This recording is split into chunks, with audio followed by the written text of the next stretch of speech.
भरी मीडिया में जब उसने माना कि सैंड पेपर से बॉल टेम्परिंग का आइडिया उसका था, तो इस बात से पूरी तरह से क्रिकेट ऑस्ट्रेलिया हिल गया और उस खिलाड़ी पर 1 साल का बैन लगा दिया गया।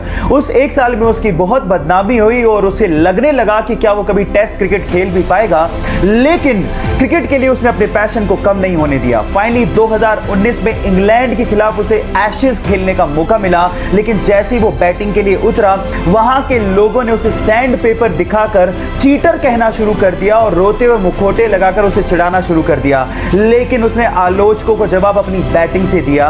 उसने दोनों इनिंग्स में शतक ठोके और साथ ही साथ पूरी एशेज में 774 रन बनाकर यह साबित कर दिया कि चैंपियन गिरते जरूर हैं लेकिन डरते नहीं।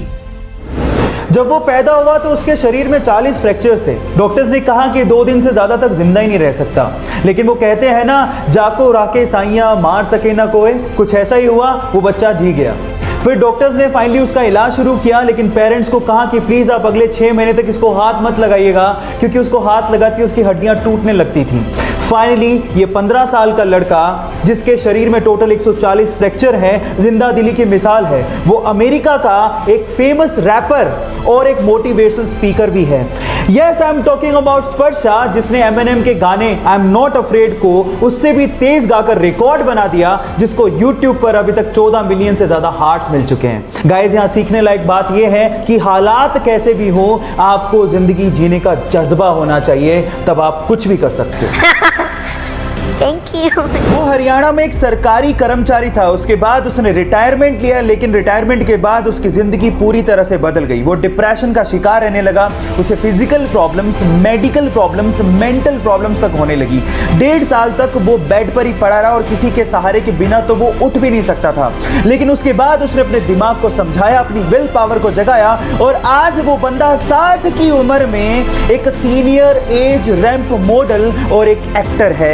Yes guys, I'm talking about Dinesh Mohan. Guys, यहाँ सीखने लायक बात यह है कि अगर आप कुछ भी जिंदगी में नया करना चाहते हो तो age is just a number. उम्र की रखिया, स्पिरिट होनी चाहिए।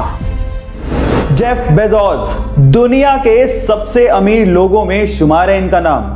जी हाँ guys, the richest person on this earth planet. लेकिन इसके बावजूद भी उनका डाउन टू अर्थ नेचर देख के आप लोग हैरान रह जाओगे। यह हमें तब देखने को मिला जब ये इसी साल जनवरी में इंडिया आए और अमेज़न की तरफ से, जी हाँ अपनी ही कंपनी की तरफ से, एक डिलीवरी मैन बन गए और एक जगह उन्होंने अमेज़न की तरफ से प्रोडक्ट को डिलीवर भी किया। गाइस, अब आप समझ चुके होंगे कि अमेज़न इतनी ऊंचाइयां क्यों छू रही है। जब नेतृत्व ही इतने कमाल का हो तो कंपनी ऊंचाइयां छुएगी ही। आपकी जानकारी के लिए मैं आपको बता देता हूं कि अमेज़न एक ऐसी कंपनी है जो कि कस्टमर सर्विसेज को बहुत ज्यादा तवज्जो देती है और कस्टमर्स को किंग मानती है। एक बार एक महिला अपने बच्चों के साथ एक ज्वेलरी शॉप पे जाती है और अपनी अंगुली से अंगूठी निकाल के सेल्समैन को देकर ये कहती है कि मुझे इसे बेचना है।